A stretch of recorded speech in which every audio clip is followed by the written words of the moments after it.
My name is Trent Simons, and I'm the Community Health Team Manager at Chigamick Community Health Center, which is located in Midland. It's a health center, a community health center, which provides services to three populations. So the Francophone population, the Indigenous population, as well as the mainstream population. So we like to, we kind of see ourselves as somebody has described us as a reconciliation model for providing health care. And so this COVID situation has certainly had an impact on how we give our services to the community. We are still continuing to serve our community, but we've done as much as we can to try and move our services to the online world. So doctors and nurses are still meeting with clients, but it's happening virtually. Our programs, our community programs that are offered free to the community are still being offered, but it's being done virtually. So we've made this shift from in-person programming and services to online and virtual ones. Some specific programs that we have moved to the online world are things like our counseling services, our dietitian services, physiotherapy, French language navigation, traditional healing. So those are all services that we offer normally in person and are now available online. We've also added a few programs that we didn't have before, but that are in a specific response to the COVID situation. So some of those programs would be single session counseling. So that's now open to everyone in the community. If anyone would like some help to talk through some issues that they're dealing with as a result of the COVID situation or just anything else, they can sign up online for a single session counseling. Also, we have an emergency food program.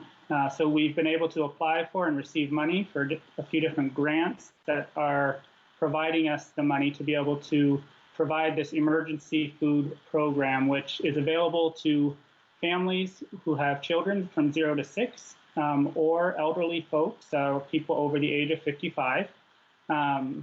So that's a program where we are providing fruits and vegetables, bags of fruits and vegetables that we will deliver or provide a location for pickup to people who have signed up for this program. And that's going to go on for at least 6 weeks, and then we'll kind of have to reassess at that point.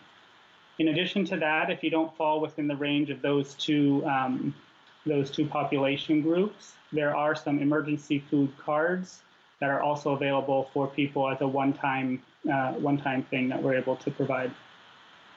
So those are some of the programs and services that we've been able to shift to our online virtual world in this, as we do what we can to help address the needs that have come up as a result of this pandemic. I certainly feel personally an uptick in stress and anxiety, and I think that it's pretty hard to ignore that's something that we're seeing across the community. It is a very different situation. Anytime there's change, people are going to have an increase in stress and anxiety. So, I mean, that's certainly one of the reasons why we've added the single session counseling to our services that we're providing, because we are trying to respond and kind of be proactive to that need. We also have mindfulness programs that are available as a weekly kind of drop-in program. So that's another way that we're trying to address those social isolation issues and the stress that comes as a result of all of this. Our primary care team has been reaching out to clients who might be vulnerable and just trying to touch base with them as well. So I guess the short answer to your question as to if we are seeing an uptick in anxiety around all the changes that are going on, the answer would be yes. Traditional healing can take a few different forms. It depends on the particular healer, and we have several different healers who provide services at Chigamick. Sometimes the traditional healing is a little bit more hands-on. Sometimes it's less, it's just kind of a talk therapy, I guess, type of talking, although I don't know if they would be comfortable with me calling it talk therapy, but It's healing through talking, through conversation, and through connection with the spiritual realm and with the traditional practices and spiritual practices. So there's, as is true with any of our services, there's a shift in how that service is provided when we move to a virtual reality. But that being said, they're still able to provide the service. It looks and feels a little different. We are a community-driven organization, and we're trying to respond to the needs in the community. So we really look for recommendations, ideas from the community. So if you in the community see anything else that we could be doing to better serve you, please let us know. We have a big presence on social media and on our website, so please use those avenues to connect with us or give us a call. We want to respond to the needs in the community. So yeah, we're looking forward to hearing from you as we try to do that in this crisis.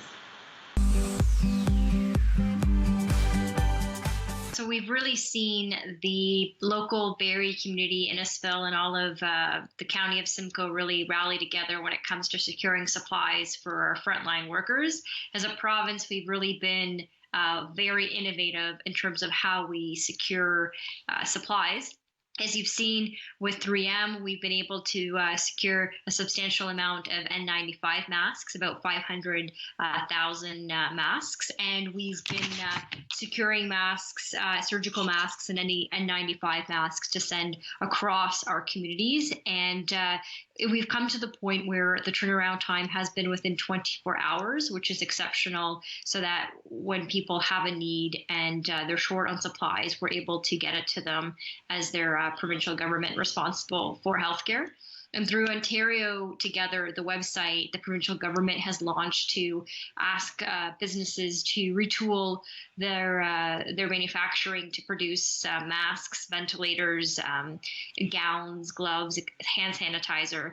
We've seen over 14,000 submissions on the Ontario website, which is incredible. And many of those include local businesses here in Barrie. We know of Innovation Automation, who is working to create personal protective equipment. BroTech is also in that field. We've seen Georgian College stepping up to the plate, Napoleon stepping up to the plate. So we really have, made in Simcoe County solutions to this pandemic as well, contributing to the efforts. We owe it to all seniors in Ontario to pay them the respect and dignity they deserve, because many of the freedoms we hold today is because of them. So the Premier of Ontario has a high respect for our seniors, just as I do, and it's just it's the way that we were raised. As a province, we've launched an action plan to help all of our long-term care homes and senior homes in this province. What we've seen to date happening is deplorable, and we want to be able to react swiftly as a government to bring in the resources that are needed. There are naturally, there are going to be some hurdles we have to cross, as there are obviously areas where the government has a say and a hand, and then there's times where we have to work collaboratively with the private sector. So this is really a call on the Premier's part, and as a province, for us to really pay the respect we need to our seniors. We've seen under COVID-19, seniors are the most vulnerable population, which is why one of the swift actions the provincial government took was to create an iron ring around our senior homes and long-term care homes. But we're not going to stop there. Many supplies are being given directly to senior homes here locally in Barrie. We've seen many efforts and communities coming together to donate supplies as well to our senior homes. But it's not going to stop there. The province and the Premier have made it very clear. The action plan is designated to be very preventative from having any sort of other issues come up in our senior homes, so that families who are at home right now that have a loved one who happens to be at a senior's home can have more assurance and peace of mind that their loved one is taken care of. So one of the key components of our senior homes and long-term care homes is the staffing and the resources. And what you've seen through a lot of the efforts that the province has been making and through the extra additions of the new action plan for senior homes is the staffing resources. Currently, there could be a worker who is at one senior's home and they could be working at 2 to 3 different senior homes. That's the reality sometimes of their contract or their employment. And so we're dealing with some of those hurdles in terms of the contractual obligations. But of course, there's the safety obligations that should, in this pandemic environment, trump it, which would mean that individual worker would only be able to work at one home, not multiple homes. This is something that's happened in hospitals too, where some nurses may work at more than one home. In order to change that, it would have to be something the province designates. What we've heard from the healthcare sector is they wanted flexibility. I'm speaking specifically to hospitals. They prefer the idea of being able to redeploy the nurses as necessary, which would mean that if the hospital has a surge and they need nurses, they would pull them from wherever necessary for them to be on the front line in the hospital. That could entail them being pulled from places like long-term care and senior homes. So when we're developing these types of policies of saying you can only work at one area, we just have to be mindful as a province that we're not pulling away resources from places where we may critically need them at one given time. So it's not an easy solution, but if it was easy, everyone would do it, as the expression goes. So we're going to be working with the different personal support worker groups that manage a lot of these employees, and of course the senior homes, to come up with ways that we can get through this pandemic and create an action plan where we are obviously taking into account the safety of the workers in the home, but also the individuals who reside in it as well. And that may require pulling in more staff per senior home, and certainly that's something the province is ready to get dedicated to have more staff in senior homes, something we dedicated at the beginning of this pandemic, and certainly we're shifting to an increase in the amount of staff that we dedicate per shift. We also put out a call to anyone who happens to be a retired nurse or has some sort of credentialing in nursing. We put out a call as a province to ask those individuals to apply and to get back into nursing. So there might be individuals whose full qualification, they may not be able to be in, say, the emergency room, but they might have enough qualification to do some sort of testing or assessment or what have you. So we're also going to be pulling on those individuals as well, those who have some level of credentialing, whether they're just fresh out of nursing college, and then those who've also retired. And that's how we're going to call on all Ontarians to double up the workforce efforts to fight COVID-19. When the COVID-19 pandemic first hit, the provincial government did dedicate $20 million specifically to supporting a lot of our senior homes, and that's specific to supplies. Additional money was given to long-term care homes and senior homes for other measures, and so the finances were there from the provincial level. Now what we really need to do is dabble down on how do we get now that they have the finances, and now the finances have increased since the economic statement, how do we get the people power to the front lines? And so a lot of that is staffing. And so that's why the province does have to pull on nursing staff who might just have graduated or might ask them to come out of retirement, because while the financial aspect of this the province has committed to, you can't really buy a nurse who hasn't been credentialed and put them in the front lines. That's something money can't buy in this day and age. But what we can do is we can encourage others to come out of retirement knowing that we are able financially, the ability to give them work, and likewise those nursing students being able to put them into work right away. That's manageable, and that's something we can do, including giving them the supplies they need. But it's all hands on deck, and it's something that we've got to work in tandem to solve. As we know, yes, a lot of the outbreaks have been happening in clusters, and the outbreaks have been targeting, unfortunately, senior homes, and we've seen what happens and the terrible consequences of it. So the beginning of all of this, the province did put in an iron ring around long-term care homes and senior homes. That was step number one. Obviously, putting the funding in for supports and supplies was step number 2. Now we're expediting a lot of these efforts, and step 3 is an aggressive action plan to learn from some unfortunate consequences that have happened in senior homes and how we can, as a province, prevent it and help our seniors. This time of COVID-19 has really proven how all governments are working collaboratively and quickly to get a lot of measures passed through quickly. We've seen with a lot of the emergency measures that have been passed at the provincial level, it's been supported by the Green Party, the NDP, the Liberal. This COVID-19 doesn't discriminate across borders, but it doesn't have partisanship either. We've got to work with all levels of government. We've been working closely at the municipal level as well. As we know, we gave them about $1.8 billion to help them offset property taxes for residents and businesses. And so that's a huge help to municipalities. It's some cash flow for them, but it's cash flow, more importantly, that they can pass on to residents and businesses.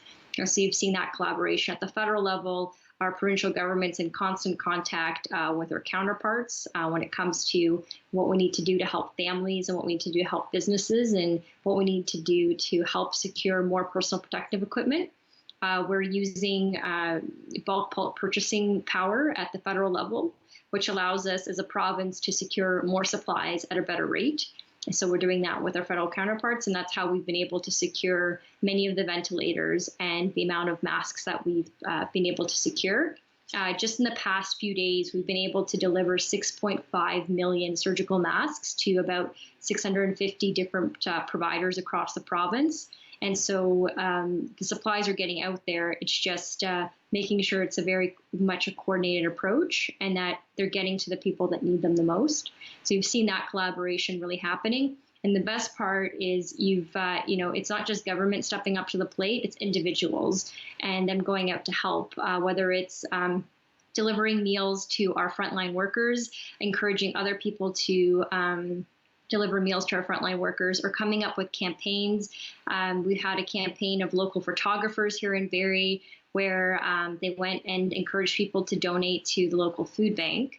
And in return, you get a picture that you can share with your kids, your grandkids, and your family to remind you of what happened in this pandemic and how we did survive and we got through it.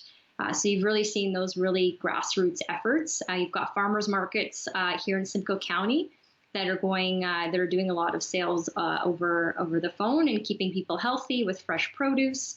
And so all those efforts kind of make this an interesting time, because while we're all separated, humans are still going to find ways to come together and help one another.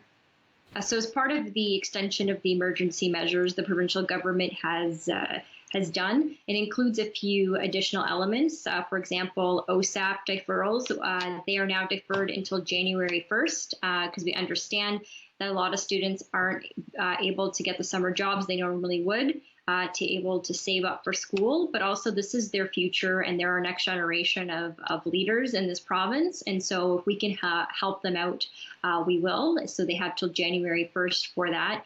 The Canada Summer Jobs Program is still open at the federal level, so students can apply for that, and it gives them the ability to have employment during this period of time. We'll have to get creative with how that works. And the other thing the province has passed in the Emergency Measures Act is a little more cash flow for municipalities through the Planning Act and the Development Charges Act. So it allows municipalities to still charge development fees even though construction isn't going on. And so it allows them to have a little more cash flow to help with COVID-19 efforts. We will all get through this. There is light at the end of the tunnel. Stay positive, and remember, there are things that you can do to help quash this pandemic, which is washing your hands, exercising, physical distancing, and trying to stay at home as often as you can. We will get through this. Hi, my name's Dave Hatfield, and I'm in my home, just like everybody's in their home these days. I live just outside of Barrie, and I was asked to play a few songs here in support of the Barrie Food Bank. And it's important to remember that while we're all uncertain about the future, just about everybody's got, a few things in their pantry or in the bottoms of their shelves which are still good and could be very, very useful. And it would be very generous if we gave them to people who need them. So I'm going to play a few songs here, and I hope that that the Berry Food Bank gets what it needs to help people. So here's a song that I call Quarantune. I wrote it last week, just recorded it, released it on Facebook. And it's about the fact that this is the time to all pull together.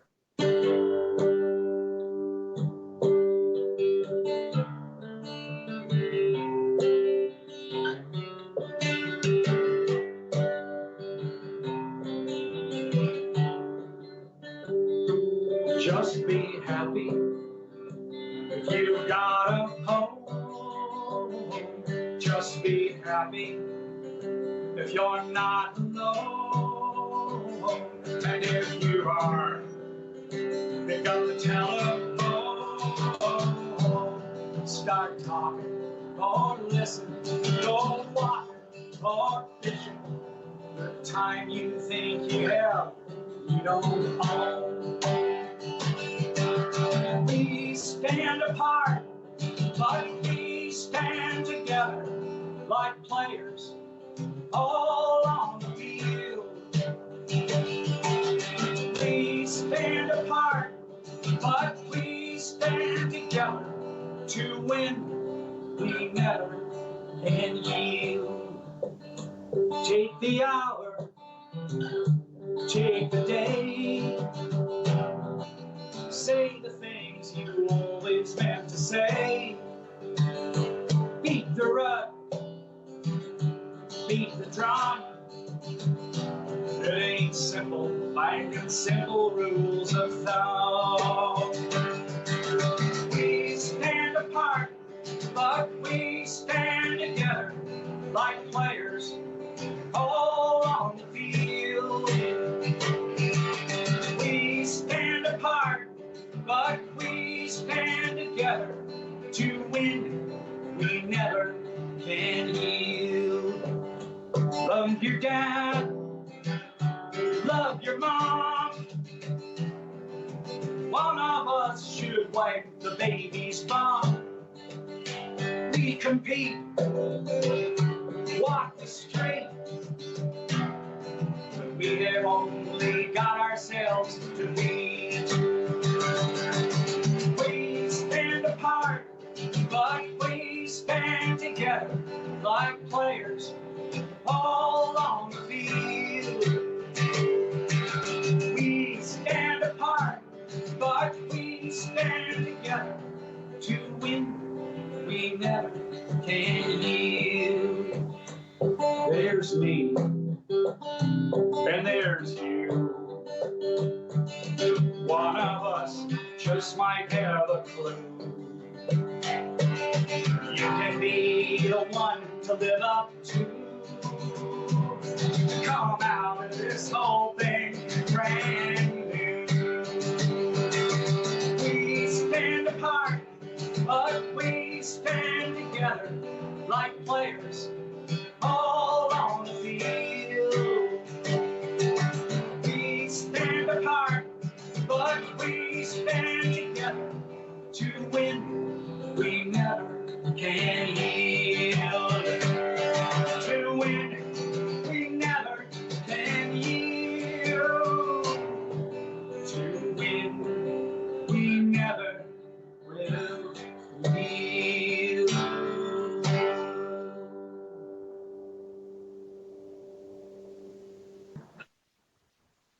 So this next song is a little more local. In fact, runs right through Barrie. And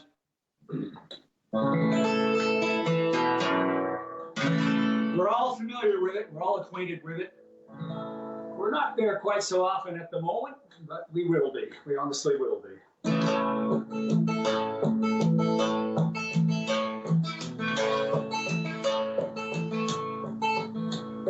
Not long ago, I accepted a job. Moved to Toronto, the great urban block. bought me a house to the north of the town. And early each morning go down to the 400 waltz, the 400 waltz. To say that it's friendly is totally false. The 400 waltz, the 400 waltz. Dancing with partners you hate. In winter, the streamers come off of the lake. Those who are dancing all learn how to skate. They spin and they weave on their way to the town. But never, oh, never slow down for the 400 waltz, the 400 waltz. To say that it's friendly is totally false. The 400 waltz, the 400 waltz. I wish I was driving a tank. I tried driving early, I tried driving late. The crowd is awaiting, it's always my fate. I have a mean ego, I don't have a soul. One more Fruit Loop in the bowl. The 400 waltz, the 400 waltz. To say that it's friendly is totally false. The 400 waltz, the 400 waltz. Thank God that most are unarmed. A driver I saw was a marvel to me. He seemed to be driving miraculously. He worked his computer, he talked on the phone, but never once looked at the road. Oh, the 400 waltz, the 400 waltz. To say that it's friendly is totally false. The 400 waltz, the 400 waltz. I'm falling as fast as my tires. One Friday evening I lingered at work. I get absent-minded, sometimes I'm a jerk. The highway was blocked with smoke-bound cars. I wish I was driving on Mars. Not the 400 waltz, the 400 waltz. To say that it's friendly is totally false. The 400 waltz, the 400 waltz. I wish I was driving a tank. And thank God that most are unarmed. I'm falling as fast as my tires, and I wish I was driving on Mars.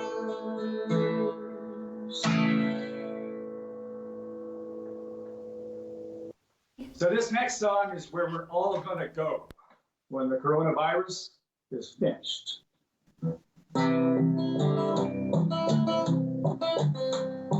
Seems like my life has been making a change. All the old values now seem kind of strange. All the old places now seem kind of weird. Think I go to the bar and the girls drink draft beer. Tell me, what can a man do that's only for men? And where can a guy go to be with his friend? Well, I found a place to rekindle the fire. I go to Canadian Tire. Canadian Tire, the last refuge of men. Fondle the hardware and say hi to friends. Turtle wax Winchesters, work boots and wire. I go to Canadian Tire. Well, I went to the opera, watched the whole works. Got a fresh haircut, my wife chose my shirt. The seat was too hard and the show was a bore. Oh, nobody saw me from down at the store.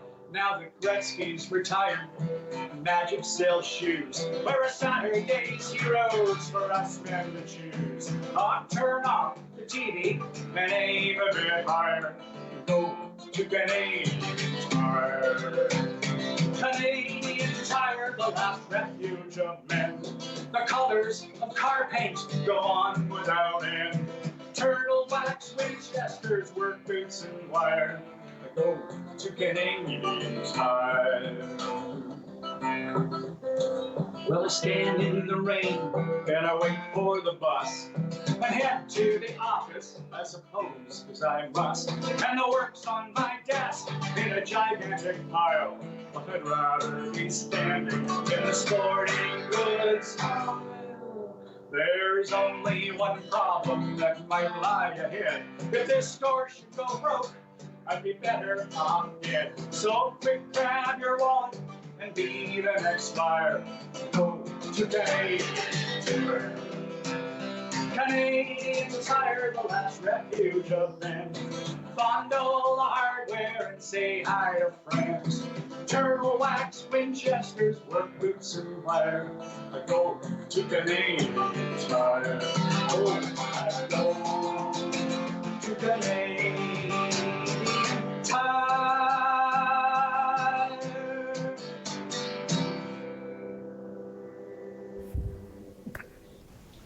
So folks, the Berry Food Bank is a wonderful institution, and it really does support people in our local community, people like us, people like whom we all know, neighbors and friends, and they could use help. And I know it's a time of uncertainty, but we all have, in our pantries and our shelves in the back of our cupboards, food which is still good and is still nutritious and will still help. So if you can donate, please do it. Empower Simcoe is a community organization providing programs and services for all individuals within our community. Yes, we do have group homes. We have 41 group homes within Simcoe County in Barrie and Orillia.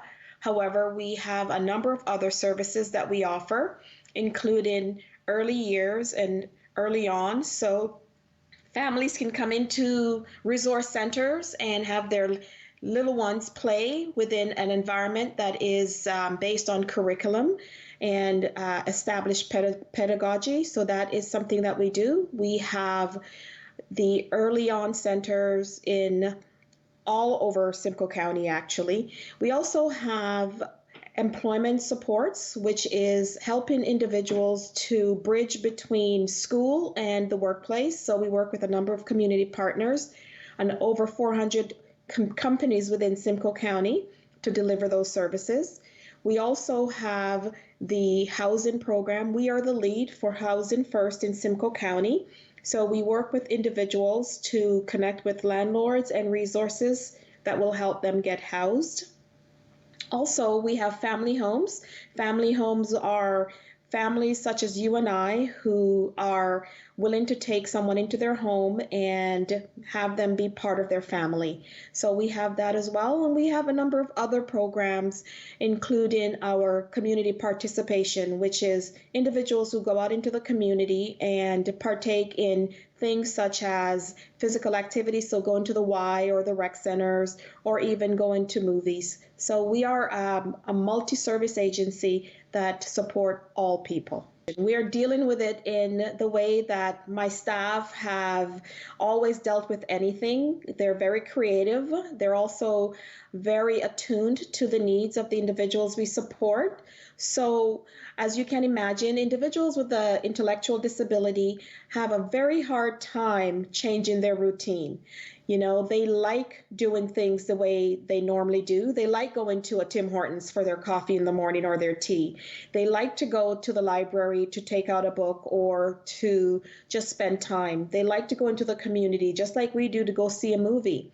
So our staff are required to help them understand why they can't go out and do the things they normally do.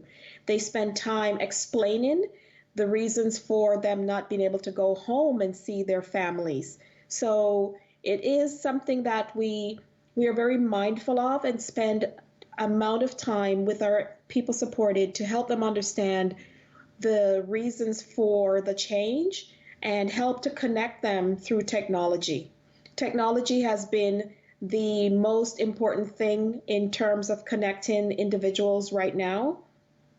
We have individuals who are connected with their family members or within the group living locations to be able to see each other. They may not have physical contact, but they have social contact by being able to have a coffee online together or a tea or be able to cook a meal together online. So technology has really helped us through Skype, just as this, or FaceTime or any other platform that has helped us to connect the people we support to their families to be able to help it be as normal as possible for them. In terms of what the support workers are doing, they are working with the individuals within their homes and within their neighborhoods. So, definitely you can go for a walk, or you can go out in your backyard and go on your deck and do things like that. But there's no interaction in the community. People supported are not out in the community because, when our medical professionals tell us to practice social or now really physical distancing, we take that at heart. These individuals are very vulnerable. They have a number of underlying conditions, and we know that they would be the ones that the virus is very much attracted to. So we make sure that these individuals are able to do things at home. So our staff, who have been very creative in doing things with these individuals, do things at home, work on different projects at home that individuals might want to work on, or play games, or create activities that are helping to keep them occupied, but also keeping them thriving. It's a natural feeling for us to feel anxious when things are a little bit topsy-turvy and our normal routine are thrown off. However, I must say that kudos go out to my team. They are as professional as you would expect. They are very much attuned to the needs of the individuals. And myself and my senior leadership team and our executive team are really focused on safety and the health and well-being of not only the people supported but our employees. So part of how I feel is to make sure that the health and safety of our employees are top of mind, that health and safety of the people we support are top of mind, and provide them with all the resources needed to be safe within the workplace. So that really helps to reduce the anxiety for myself. We do have a number of fundraising events. We have our golf tournament is the very first one out the door. Usually that would be happening as soon as early spring, right? So June. And what's happened is we have canceled our golf tournament. We have communicated that out based on the circumstances we're in, the advice that we're hearing from the community in terms of the health community who are helping to direct our actions. We do follow them and base our actions on recommendations from our medical officers of health here locally and more provincially. So the golf tournament is canceled. But I think that even though it's canceled, we will come back to our golf tournament again next year. There's no doubt in my mind it's one of the most beloved of our programs, and we are going to miss that. We work with a number of community partners on that, and it's so important that we recognize that even when we come out of this and get back to the new normal, organizations and individuals are going to be trying to pull themselves together. We can't expect them to just jump into an event. And we know also that when it comes to resources, those are going to be limited as well because organizations are going to be starting up again. So they need to build up their own capacity. And it doesn't make sense for us to have a golf tournament or whatever event it is that takes away from that. Getting back to a new normal at Empower Simcoe is something that is always on my mind. I do have a pandemic group. My executive team and I make up that group, and we always think about the what if. So 4 weeks from now, what is it going to look like, and start to maybe model some of the activities that we can see putting back into place. One of the things that's really opened my eyes is the ability to do things differently and to work more creatively in delivering our services. So we are looking at how we would roll back out. And I don't see us sort of opening the doors and sending out a big announcement saying we're open for business. It's not going to be like that. I think what's going to happen is we're going to open up slowly based on the programs that we see and based on our community partners, because one of the things that we do is to work hand in hand with our community partners. And we can't open up, for example, our early on without having our schools open. We can't open up our community participation without the libraries being open and the rec centers being open and movies being open. So I think it's going to be a real thoughtful process and working and listening to what's happening around us in the environment. But we are planning that out because we do want to make sure that we're ready to ease into it. The same way we implemented our pandemic plan was in a very graduated way. So we worked to the point where we couldn't work in the environment anymore, and then some people began to work from home. So in the same way, we're going to continue to do that. Right now we're doing essential services only. So what we would do is to add back maybe another service and add back another service, but take it slow. You know, it's such a turbulent and anxiety-provoking time. It is like nothing we've ever seen. It absolutely isn't, not within our generation. And we work in a sector, the developmental services sector, that is almost outside of the health system, right? So the Ministry of Health looks after all of us, right? We know that we have universal health care and we can get our support through the hospitals and through the health system. However, because we work through the Ministry of Children, Community and Social Services, the developmental services sector is pretty much under the radar. We're not seen very often. We are overlooked in some regards. So we hear about long-term care and, you know, our hearts go out to all of the workers there and the leadership that is trying to manage. However, I think that developmental services and people with disabilities are also very vulnerable. We also have a system where our staff are not paid at the level that you would expect for a system that requires such care of people that we love.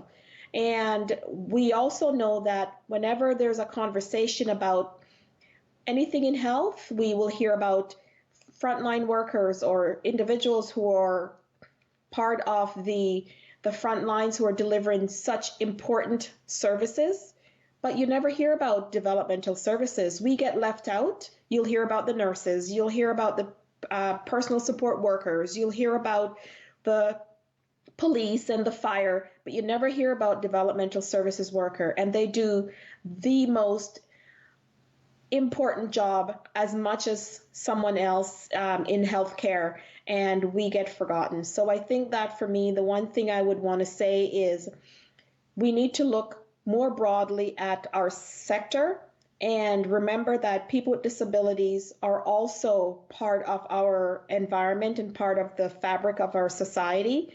And they continue to be marginalized even during the time of a pandemic. Thank you to my employees, and I don't even call them employees, to my team. We are a broad, big team, and whether you're the CEO like myself or you're frontline working in a group home, you're part of my team, and it has not been lost on me the amount of commitment and professionalism that has been shown by the team at Empower Simcoe. They continue to do an excellent job. They continue to come to work, support the people that we have here who are vulnerable, but also taking care of themselves because they're just as important. They are individuals who are on the front line, who are putting their lives, on the line for people who are vulnerable. And I want to make sure that they know that I appreciate them, and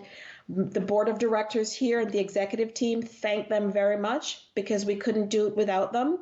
And to say, hold your head high. You are doing a fantastic job. What fear is something that we all feel, and it's okay. It's okay. And we will together get through this because I know that we have the commitment and we have the capacity and we have the love to share to make it happen.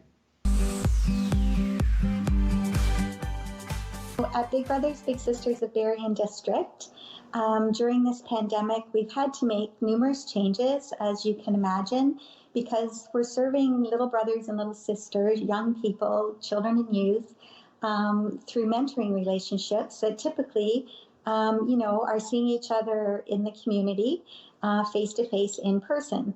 So when the virus pandemic started, we immediately were concerned about the health and safety of all of our volunteers, our littles, the families, our staff.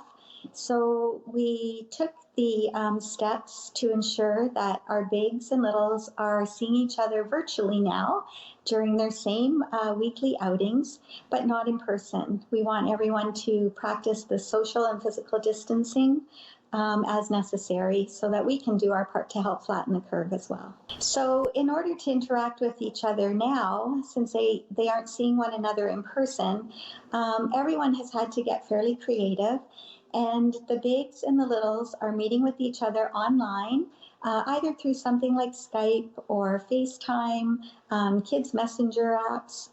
It's amazing how technology is very comfortable for many of our littles, many of the kids. Some of our mentors are learning a lot more about it so that they can connect online regularly with the kids, because we know one of the adversities that the children and youth that we serve face even without a pandemic is social isolation. So it's more important now than ever for them to connect. So they're doing it even by phone calls or texts. All of the Big Brother Big Sister staff are working remotely now, and it's very important that part of the support for their match relationships maintains. So we are weekly and actually sometimes 2 and 3 times a week sending lots of ideas to the bigs and littles and the moms and the dads with lists of ideas of things they can do together. So, for example, the kids are actually telling us some of the things that they're wanting to do, and they're doing those things. So you can, tour a museum or a zoo online. You can play word quiz games. You can just talk. You can journal with each other, do pictures and share them.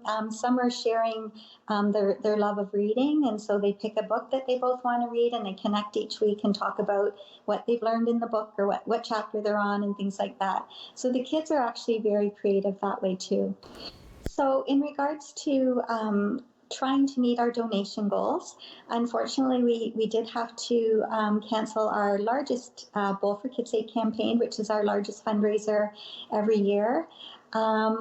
So we're looking at other ways of raising funds, and we're very grateful to our past donors and our continued supporters, but we're certainly looking at trying to come up with some creative ways of raising funds virtually, as I know many charities across the country are doing as well. It will have an impact on our services, but we want to be here when the pandemic is over and when we can resume normal functioning, and we hope to emerge stronger, and maybe things will just look a little bit different with our events. Maybe they'll be smaller or virtual, or maybe we'll be able to go back to normal. I guess that's the unknown right now. So as a community, if people would like to help Big Brothers Big Sisters and help our littles, it would be great if they're able, if individuals or businesses in the community are able to donate. We have a donate link on our website. And of course, if people are just looking to help in any other way or volunteer, please call the office, and I'd certainly love to hear it. Well, I think during these challenging times, it's important to stay connected. Whether it is through a phone call or something face-to-face, that's important, that we all support one another and stay connected. Don't further isolate in those ways. And I'd like to thank all of our volunteers, our Big Brothers and Big Sisters, who are our unsung heroes, who continue to do what they're doing and meeting with the littles in a different way than they thought they might be, but maintaining that relationship. I think that's the message for all of us, is to stay positive and maintain the relationships that we do have. Hi everyone, my name is Eve Laws and I'm a registered dietitian, and now we're going to talk about making smoothie bowls. So I think now that we have more time during this, stressful time, we actually could be making breakfast, right? And I think breakfast is the most important meal of the day. So it's good to make something hearty, nutritious, and absolutely delicious. And I really wanted to talk about getting the kids involved because this is a perfect recipe that the kids can get involved with. And there's so many different substitutions you can do. So I like to kind of do my own twist on things. So I'm doing basically a smoothie bowl with lovely frozen fruit. Pick your favorites. Like I love cherries, so I'm going to use cherries. But again, use what you have in the freezer. Don't go to the store because of things, but pick what you have. So I find the best way this works is actually using a food processor because with a smoothie bowl, you want it really thick. But if you don't have a food processor, you can use like a NutriBullet. Just be patient, it will take time. If it's too thick, you can always add more liquid, but we want to make this as thick as possible. So the best way to do it is, I find I like to do 1/3 of a cup berries with 1/3 of a cup like tropical fruits. So in here, I'm going to use the berry blend. So I'm going to use 1/3 of a cup of that. Oops, always making a mess. I might add to a few cherries because who doesn't love cherries? And as I mentioned, frozen fruit actually has just as much nutrients, so many phytonutrients, so many vitamins. Like, let me look at this, how much vitamin C there is. Like, you'll get 80% of your vitamin C in just 1 cup. So that's crazy. And you can easily have that at breakfast time, right?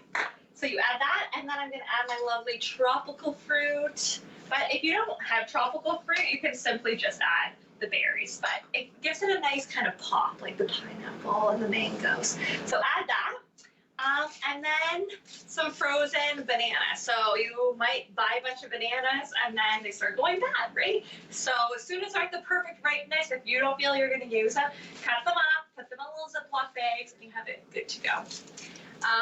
As well, if you want to prep everything ahead of time, you can actually have a fun day where you have your family kind of prep freezer bags. So you put together your fruits and veggies and your proteins like nuts, and then in the morning you can simply just dump this in instead of individually making it every time. So it's another great tip and trick.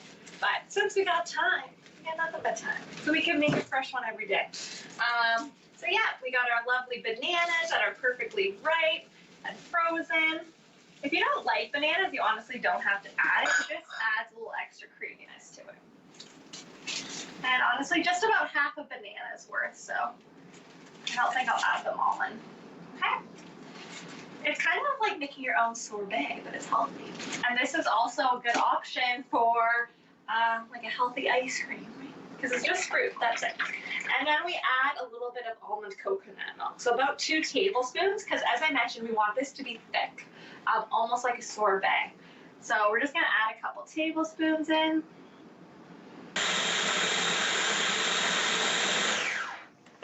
All right.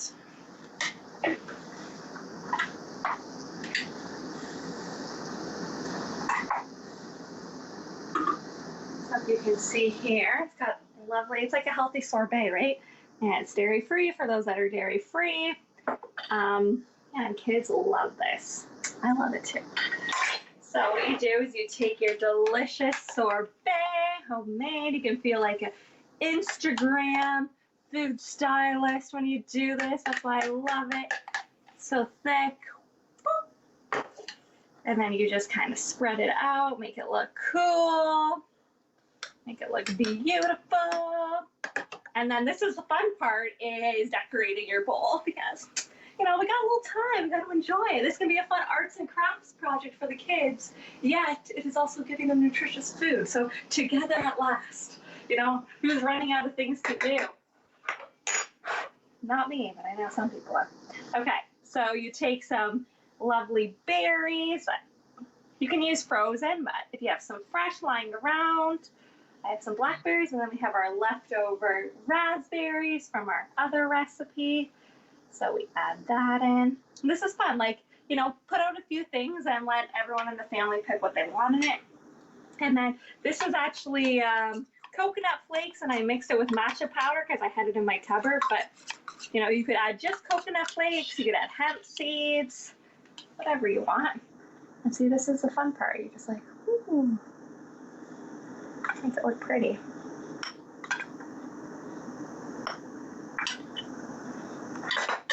Okay. How pretty is that? That is definitely Instagram worthy. All right. This just tastes so good. This will be nice once the weather starts getting good so we can feel happy. That's so good. So good, guys. This is a great breakfast. We definitely know that with the warming of the climate, there has been a movement of diseases into areas where they weren't before. A good example would be the movement of Lyme disease, which is carried by ticks, that has moved from the northern part of the United States now into Ontario and is as far north as Barrie itself. Zika virus, which everybody remembers around the Olympics, also is a factor of the changes we've done in the climate.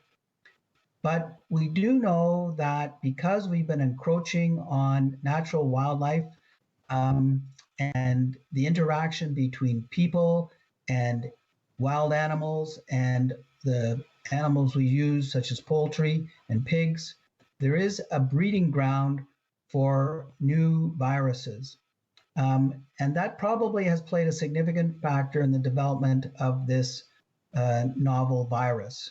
A virus that is completely new. Nobody has any immunity to it, maybe other than bats.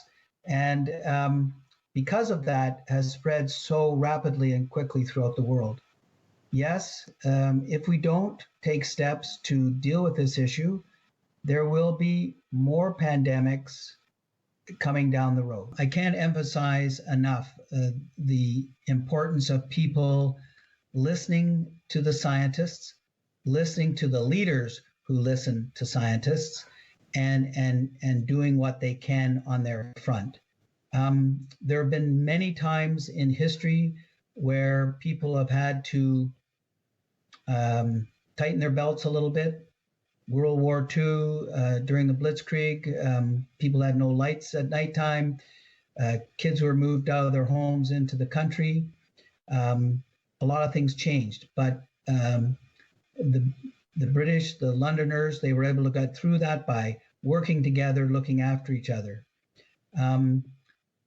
If you compare what they had to go through with us being able to sit at home with Netflix and Zoom meetings and that sort of thing, we should be able to do this. And there are many things that people have put aside that they're starting to do again. Having meals with families, playing with their kids, actually learning how to educate their children. There are a lot of very positive things that have been forced on us by this event. And we are going to get through this.